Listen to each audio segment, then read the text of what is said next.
Оружие хочу еще для населения, которое ты говоришь, разоружать. Во-первых, закон ограничивает только законопослушных, это правильно? Да. Преступники, есть статистика, мы вот в парламенте году этим законом занимались и смотрели, ведь везде, где его легализовывают, сразу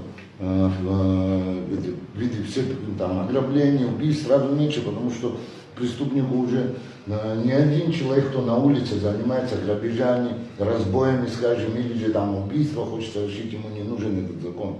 Ему он наоборот не нужен. И сейчас я не понимаю, это совершенно какие-то глупые, кухонные, короче, я не знаю, так. Тенько, извини, пожалуйста, у нас есть такой взрослый наш уважаемый герой Абхазии Фазыл Биавизба.